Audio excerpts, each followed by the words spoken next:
All right, welcome to the show, everybody. Today I have Jit Sihra, the co-founder of an organization called UNYTUS, and UNYTUS actually prepares the environment for kids to learn today. So as you all know, your kids are being bombarded by social media and short attention spans and all kinds of things trying to get their attention.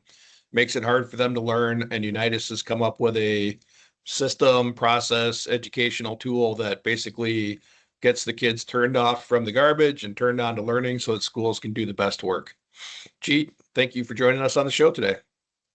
Thank you, Mike. Thank you for having me here today. Hopefully I introduced you effectively enough. So Yes. I'm excited to be talking to you because my wife was in education for a while. One of my kids is a teacher, and that's the thing they talk about the most is kids are not ready to learn. So let's start with you. Tell us a little bit about your backstory and what happened that caused you to end up creating UNYTUS. Yeah, sure. I grew up in India, Mike, and I migrated here about 12 years back because of my job. And I worked in healthcare for a couple of years, like not a couple of years, almost 25 years. That's a couple. Yeah. So my job had always been into product management, sales, and marketing. And I'm very used to looking at a need and then converting that need. And even if that need is not on the surface, like finding the hidden need and turning it into a product or a program. So that's what I have done like all through my career. And that was the reason, like when I saw that what's happening around with the kids. So my brain, started working on that. Yes, this is somewhere there is a problem, there is a need, and we need to do something about it. And using my product management and like sales marketing skills, I hopped onto this journey, and I really didn't know that what am I going to do. But it was through a lot of discovery with the parents, with the teachers, with the schools, with the community around. We came to a conclusion that if we want to make an impact, we will have to be working with the schools, because that's where, like, especially the young kids in elementary, they spend 8 hours of their day with those teachers. And how do we help them do something so that even the life of teachers becomes easy. So that's how we hopped onto the journey of UNYTUS. And today we are working with 2,000 students across the state of Wisconsin. And we are preparing to do more in this upcoming academic year. Sure. So how did you find the need? And then tell us more about what UNYTUS does or how UNYTUS does it, whatever part of the magic you want to share with us. Absolutely. So the need was identified during COVID when my younger son went into the school. So the boy who was charming, lovely, wanted to talk to everyone, in that 1.5 years got hooked to the screen, because majority of the things were done on the screen for the school as well. And he, a 5 or 6 year old found a way that how to sneak into the technology and do the things that he wants to do when the teacher is still teaching, right? Yeah. And all of a sudden, we found him to be saying that I don't need you guys. I will make a reel or a short, and then I'll earn millions of dollars. So it's okay for you guys. You do whatever you want. I'll do whatever I want. And like we spent sleepless nights as parents. I and my husband kept wondering what's going on, right? Spoke to few other parents, and they said the same thing. And as it always happens, right, being a founder, I'm like, okay, let's educate the parents how to take care of the kids. And when we told the parents like this, they were like, whoa, whoa, whoa, whoa, whoa. We have work going on. Some of us are now doing 2 jobs, like, COVID, mid-COVID, post-COVID. And we get very little time with the kids, but it's the school where they work more. So they were like, if something comes from the school, yes, we are happy to like engage and work more on that. So that's where, the thing which we thought that we want to work with the parents, like translated as part of the product journey into something that we want to work with the schools. And when I started working with the schools and interviewing them and like asking them like what's the pain point, so nobody said that we need a program or a curriculum, right? That's not how it worked. But what we heard was teachers were burdened because every day morning the same routine, like they have to keep on reminding and repeating. Still, the students do not have that focus and span of attention, right? And that's where the instruction gets delayed. When the instruction gets delayed, the learning does not happen. And we are seeing this as an impact where the reading and the math score, everything is going down, not only in the state of Wisconsin, but even nationally. Hmm. And don't get me wrong, schools are putting a lot of efforts in getting those scores up, like a lot of effort on academics, a lot of programs being done. But for me, what I saw was important was that kids learn when they are given the condition and the environment. Like you Yeah. throw them into a soccer field, you don't give them a ball and a net and you tell them go and play. One out of 100 will still do something, but rest 99 will wait for the net and the ball to come. Yes. Right. So that's where it was important to get those conditions and environment. And that's where we gave, like I would say that Unitas was born, that we need to intentionally and consistently help these kids to practice these habits which will make them have access to learning. Yeah. So that's where our program, so as you said, like what's the magic behind the program? Believe me, there is no magic bullet here. This is all about like keep on repeating intentionally till the kids make those habits their second nature. Yeah. So we work with the foundational habits like kindness, respect, and empathy Okay. in the kindergarten through second grade, because those are foundational habits. And we Sure. make them practice and practice like throughout the year. Like our units are 6 week long, so that till the kid understands what honesty is, what it feels like, sounds like, looks like, and how I can make out that the other person is being honest or not. So those are the things which are being done.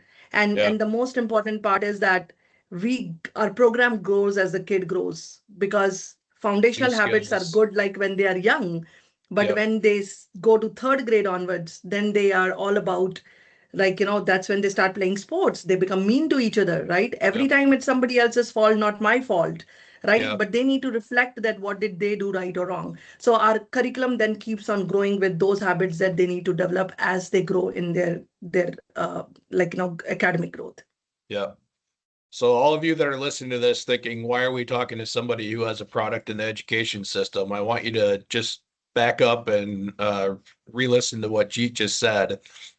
If you remove the words K through 2 and then the next grade level, it probably sounds a lot like your employees, because what we hear all the time is I got to repeat, repeat, repeat, repeat, and then my team doesn't know what they're doing anyway. And so one of the important things that you talked about was creating the conditions for the ability for kids to learn. And that's going to translate, like most of the people listening to this are tradespeople and construction companies and service businesses. But the reality is, we need to be clear what the outcome we're asking people to get is before we can actually show them how to get it. So I hope you heard a very distinct parallel between what you're probably thinking about your employees and what Jeet's organization is doing to help create the situation that learning can happen, because it's the same actual skill set in the business world as creating a situation where your team can learn how to learn things. So tell us a little bit about somebody who pushed you or inspired you or caused you to say, I'm going to jump into this with both feet into Unitas and create this thing. Yeah, that's really interesting. And thank you, Mike, for asking that question, because no founder can individually do everything. So here it is a movement, and what we are trying to do is not easy. Mm-hmm. So I would definitely name some people. So number one is Dr. Michael Trimberger, who's the superintendent of Random Lake School District. Okay. And that's the school who have been co-creating this with us. Okay. And when we started creating this, so as I told you, I worked in healthcare in GE Healthcare for 12 years here in the United States itself. And we were always told that if you want to create something, create it with your customer, right? Okay. Don't Yep. create a product in isolation. And Okay. that's what I was very clear, that I don't want to create something that will just backfire. I want to create something where the real problem is. So Dr. Michael Trimberger, when I met him at the Department of Public Instruction, he's the co-chair also of Wisconsin Career Readiness Standards. Okay. And he is a visionary person, like, who looks beyond. So he's like, if we want to make an impact 20 years from now, we have to start here, which is in the elementary kids. Okay. And you might have heard a lot, like in the school systems and across the states, there is a lot of work which is happening around CTE, which is like, I think it's career and technology education work that everyone is doing. But most of that work starts in high school. Yeah. So here, the important thing was that by the time these kids are in middle school itself, they have already wired their brain that what they will do and what they will not do, right? So their neurological sensors have grown by Sure. that time.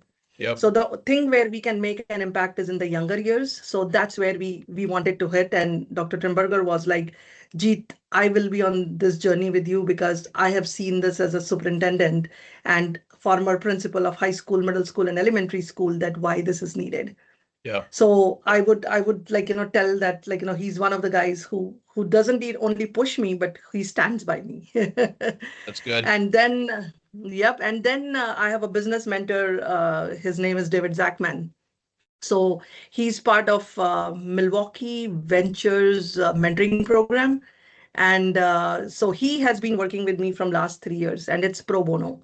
So he spends about 2 to 3 hours every week with me, and he guides me that, like, what you're hearing from the customer. And he has Yep. his background is in sales and business, so he guides me every time. Oh my god, this is gold what your customer has said, and like it directly translates into what you're trying to do. So this is your positioning, right? So Yep. those kind of things. So Dave is a business mentor who has been pushing me that keep your ears open, talk to the customer all the time, listen in, and bring it back to what you are positioned as. And Yep. then, of course, my husband, he has put in a lot of money with me in this. So I mean, we it's not created easy to this. start something. Exactly. So we haven't raised any funding yet, and we haven't, like, we have been putting money from our own pocket. And the reason we were doing was that we first wanted to create something like, that touches a chord, because every time you go to talk to a school or a community, the question Sure. comes back, okay, what do you do and how do you do it? Like, Sure. can I see it? So, but creating this kindergarten through fifth grade, which is like 6 years worth of content, it was a journey. It took us like Sure. about 4 years to where we are today. Yeah. So what's your biggest learning been so far as a founder of a business? The biggest learning is that you cannot do this alone. And you need, if you really look at it, I'm mission-based social entrepreneur. Okay. And when you are mission-based social entrepreneur, you need the whole world to be walking alongside you. Mm. Otherwise, Sure. it's hard to bring the change in, right? Because Sure. schools are so focused on academics, and I'm not saying that they don't do a great job of letting the kids know that these things are important, but telling them what's important versus making them practice every day are two different things, That's right. right? And we are not in this world right now where we can say that, oh, this is the job of the family, this is a job of the, like, community, or this is the job of the school. No, it is, we have to keep that kid, that student at the epicenter. And we all have to think through that whoever can influence with the right tools, let's do that. Yeah. Right. So that's where I feel the biggest learning is to get the like-minded people, hop on this journey with you, and make sure that everybody contributes, and forget our differences, forget what we do, but Yeah. look at that child who's going to be the future of this community, this world, and this nation. Yeah. So again, for those of you listening to this who are running for profit, not, that you don't consider yourself a mission-based company, the parallel is the exact same. It's your target market. Who are you for? And the people whose problems you actually solve will be coming alongside you. Jeet's mission and vision is huge. So there's lots of people involved. For most of you listening to this, it's a few hundred. Like you don't have to go out and find 10,000 believers for, until you get to be a 10, 12, $20 million business. But there's direct parallels in the organization that you're building and how you guys market. Yes, the target you talk to is different, but the outcomes in the market are directly parallel to what a construction company does. So how about the other side? Biggest challenge you've faced so far, and how have you overcome it? So I'll say the biggest challenge that we have faced is adoption by the schools. Okay. And And the reason behind is that schools have thousand things going on. Like, Yep. I really empathize with those administrators. So, and for them, even if they believe in the cause and they want to do something, they are 18 to 24 months away from their budget standpoint. It is Yes. not easy for them to bring anything into their budget because already their budgets are tight. And on top of it, if they have to do something new, it requires the bandwidth of the administrators, the bandwidth of the teachers and staff, and then how to get it into the system. Yep. And that's the reason, it was very big challenge for us that schools want to do this, but then they are stuck. So what we did is, like, I will, without you asking even, I'll tell you that how did we work around this. Yeah. So what we are working is, so we also have, under leadership of Dr. Michael Trimberger, we he's the board president of the nonprofit Strong Start. Okay. So we created Strong Start, and the reason behind is that Strong Start is getting now the community to come in. So we work with the philanthropies. So we just got the grant from two big philanthropies, bidder philanthropies in Milwaukee, and we Okay. also got from Potawatomi Foundation. Okay. So they understand that, yes, this is important and these kids need to be managed at the right age. So they are giving us the grant now to make an impact. So what we are trying to do is that if we have the challenge that schools cannot adopt the program because of the budget constraints, we are also bringing in philanthropies. And those Yeah. philanthropies are then helping us to seed. Again, Yeah. our intent is not that they should fund them for 10 years. Our intent is like initial 18 to 24 months, and then the school should be able to sustain by itself. Yeah. I would I'll share with you. I've just been working on working through a book called Incorruptible by, I think it's Eric Ries. Mhm. And what you're working on and what he discusses in that book seem to be pretty parallel. And his discussion is the long-term health of mission-based organizations and how some of the things that we take for granted have just come in to existence over the last, 30 or 40 or 50 years. Like he has a thing called a new stock exchange, first new stock exchange. And I thought he was going to say in 100 years, but the NASDAQ was only created in the late 80s, early 90s. So there's this thing that everybody takes for granted, which is education, right? Like the parallel is education is taken for granted, but there is a common set of things that happened that made it look like it looks today. And one Yep. of the things that he talks about is how they just kind of shifted the rules, right? Like, well, if you want this to happen, then these are just the rules to do it. It's a really fascinating book, and it's there's a lot of parallels with what y'all are working on and how they've created some of these like massive long-term benefit organizations that really are here for the customers and the health of the customer and the organization more so than the health of the shareholders. So, I mean, before we get done today, I would recommend that. It's a interesting, very interesting read. Awesome. So, what's the next big thing for Unitas? Next 1 to 3 years, what's your top, development or challenge or growth area? So right now we want to scale. So Mike, that's the biggest thing that we want to do. We want to reach more students. So in the academic year 2025-2026, we had 2,000 students.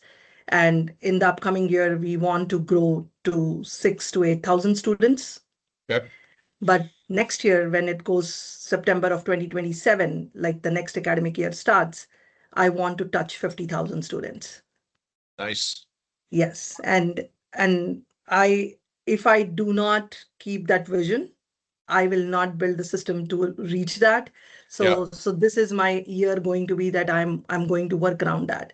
And I have a small request to all the business people who listen to your, the Mhm. recordings, Yep. that get into it. These kids need all of us, and you can make an impact so that they become the effective employees for you in the next coming years. Sure. So getting on this journey with the kids is important. Help schools, work with them to create those conditions and environment. I think that's an interesting comment because there's a lot of kind of movement today where trades companies and they're trying to not redirect, but at least make it realistic to go into trades and construction and actual jobs instead of going directly to college. And the number one complaint from people is they can't find good employees, even though that really has mostly to do with their recruiting style. But if you really believe that, if you're a 30 or 40-year-old business owner, you need to be thinking about what's going to come to work for you 20 years from now. And if you don't pay attention to the schools, like the young kids schools and who are learning how to learn, you can't expect to just start throwing a trades oriented, curriculum at them when they're a sophomore or a freshman in high school, because TikTok, I mean, the time has passed. They've already decided what they're going to do, to your point. So getting involved early with a much longer term view is probably the only actual hope. I've seen, I mentioned one of my kids is a teacher, and they're starting to get rid of screens in schools because my kids are old enough that the youngest one was, one of the first ones that they started putting all that crap in the school. And so they kind of avoided it, but now they're seeing the one that's a teacher sees, for 20 years, it's been screen, screen, screen, screen, screen. And now with AI, nobody taught them how to learn. So they're just puking this AI crap up, and they're doing plenty of studies that we've forgotten how to learn. So this creating the process, to your point, in K2 and then 3 to 5 and then 6 to 8 and then all the way through high school. If you're thinking about the future of your company and staffing and people that will buy things from you and work for you, you got to get involved early. Like that will be the longest term solution to put something structurally in place to learn again. Absolutely. That's so very relevant, Mike. And I'll just add one thing to this, that we adults are responsible for creating this environment for the That's kids. right. That's right. And right. And they didn't ask for AI, they didn't ask for social media, right? The Nope. companies created them. And schools are really working hard, to put guardrails on what to use the screens for. But schools don't have control when kids come back home. Parents That's are right. working themselves. We all work on screens. Like sometimes I work at 10 in the night. And Right. then I have to be very careful that I don't do it when my middle schooler is around, right? Because Yep. that's the time he needs with the family. But many of us are not able to do it because of the kind of jobs even we have. But Right. if we are able to teach these kids those traits and those habits, that you are responsible for yourself, you take your phone, watch what you want to do, but think about it 10 times, that what's the impact that it's going to have. Be responsible, right? Yep. Be kind, be respectful, be empathetic. Reflect on what you are seeing and what you will consume and what you will throw it as a garbage. Yep. Because if we are not developing those things which are important for them to make decisions, I always say that if we can help the kids to develop agency, identity, and judgment, then doesn't matter what this world throws at them. They will figure it out and they will come out That's right. shining. But if we don't do that, and that's where things are missing. And one of the reasons is, Mike, that You're right. when I I grew mean, up, my mom was a stay-home mom, right? yeah. Had Yeah. Mine grandparents was, around. my mom was a stay at home until I was, I don't know, seventh or eighth grade, and then she bought a restaurant and made us work. So I, didn't love it at the time. But in retrospect, it's what you said.